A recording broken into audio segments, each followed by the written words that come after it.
Bonjour et bienvenue, voici notre tour d'horizon économique, géopolitique, énergétique et boursier. Nous sommes le jeudi 8 janvier pour comprendre comment tourne une planète finance en mode loi de la jungle. C'est sur l'inforruptible et nulle part ailleurs. Et la chronique du jour, je l'ai intitulée « Les masques tombent, on sait désormais ce que vise Trump au Venezuela ». Bon, en réalité, c'est pas Trump qui s'est exprimé à ce sujet, non, c'est J.D. Vance lors d'une intervention accordée à Fox News. Il a répondu aux questions de Jesse Waters, journaliste emblématique de la chaîne. Et à cette question, en quoi avoir enlevé Maduro améliore la situation du citoyen américain ?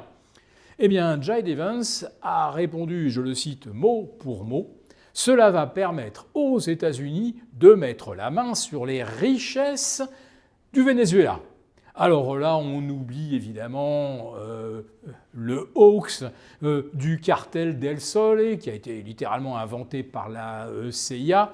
Ce fut un prétexte pour enlever le président Maduro sans le feu vert du Congrès, car en le chargeant d'un soupçon de terrorisme, il était possible d'intervenir militairement sans demander l'aval du Congrès.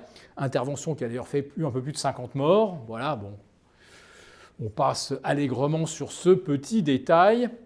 Et quand J.D. Vance parle des richesses du Venezuela, vous entendez qu'il n'a pas précisé le pétrole, alors que Donald Trump, lui, l'a fait, en expliquant que les États-Unis vont mettre la main sur 50 millions de barils de pétrole.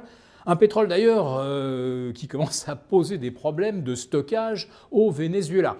N'oublions pas que les plateformes, les derricks et aujourd'hui l'essentiel du matériel d'extraction est opéré et est d'origine chinoise. Voilà, le jour où les Américains mettront la main dessus, bonjour pour s'en débrouiller.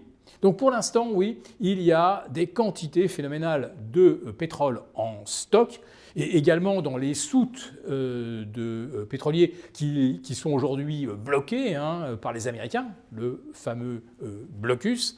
Et donc Trump le dit, voilà, ces 50 millions de barils, ils vont être vendus, les Vénézuéliens vont recevoir une somme d'argent correspondante, mettons aller à 60 $ le baril pour arrondir, ça leur fera 3 milliards, eh bien les Vénézuéliens vont devoir dépenser cet argent en biens américains. Oui, ils vont devoir acheter des voitures américaines, des médicaments américains, etc. En fait, les États-Unis espèrent que les Vénézuéliens vont basculer du jour au lendemain de fournitures chinoises à des fournitures américaines qui n'existent pas. Parce que, en fait, tout ce qui se vend au Venezuela vient de Chine. Ou alors, c'est quoi ? Les États-Unis vont réexporter leur matériel chinois au Venezuela, autant que le Venezuela se passe d'un intermédiaire. Donc oui, l'histoire du Venezuela, ce n'est pas que le pétrole.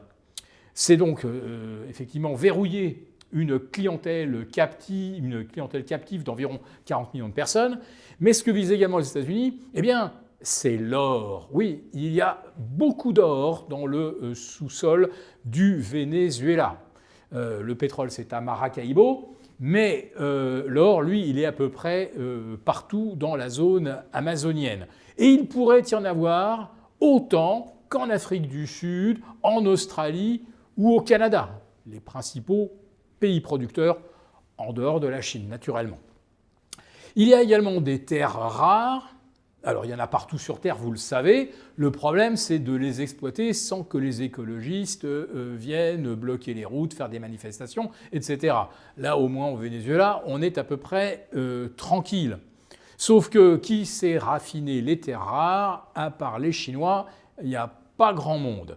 Donc, regardez ce que font les États-Unis.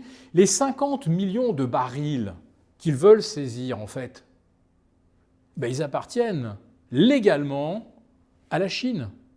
La Chine qui a avancé, on parle de la somme de 17 milliards au Venezuela, qui se fait rembourser en pétrole. Et tout cela a donné lieu à des contrats parfaitement légaux, parfaitement conformes aux règles de l'OMC, et les États-Unis se proposent tout simplement de confisquer ce pétrole qui théoriquement devrait revenir à la Chine et qui devrait d'ailleurs pouvoir quitter librement le Venezuela avec des pétroliers, que l'on qualifie évidemment de fantômes lorsque les pétroliers viennent de Russie, de façon à avoir un prétexte pour les arraisonner, ce qui a donc été fait par des Marines, arraisonnement d'un pétrolier russe, ce qui constitue aux yeux du droit international un véritable acte de piraterie. Évidemment, on pourra toujours dire que ce pétrolier contenait peut-être des armes pour soutenir une activité terroriste. Les États-Unis inventeront toujours le prétexte qui leur permet d'intervenir. Voilà. Alors donc, où en est le droit international aujourd'hui ? Et comment imaginer que si Trump a envie de s'emparer du Groenland, il va se retenir de le faire? Bon, il faut savoir qu'aujourd'hui, quand vous visitez le Groenland, on va dire que ça a quand même de forts relents d'Amérique du Nord, de Canada. D'ailleurs, je le précise, les Inuits, les 55 750 Inuits, sont pour la plupart d'entre eux des fans de hockey et ils suivent les matchs de la Ligue nord-américaine, les équipes canadiennes et américaines. Ils se contrefichent complètement des équipes sportives danoises. Voilà. Donc si Trump voulait s'emparer du Groenland, il ne le fera probablement pas militairement comme il l'a fait avec Maduro et comme il envisage de le faire pour le reste, pour soi-disant mettre au pas le Venezuela.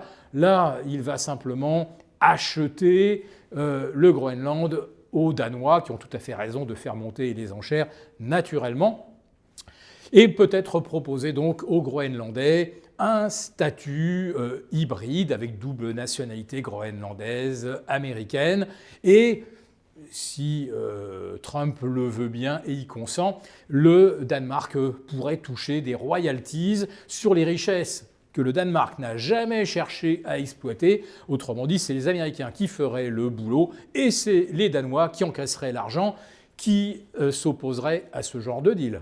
Pour vous remercier de votre fidélité, vous pouvez télécharger gratuitement notre guide pratique d'achat d'or qui vous assurera de naviguer sereinement si vous souhaitez acheter, stocker ou vendre de l'or en toute sécurité. Il vous suffit de cliquer sur le lien en description pour l'obtenir gratuitement. Merci et à bientôt. Merci beaucoup d'avoir regardé cette vidéo.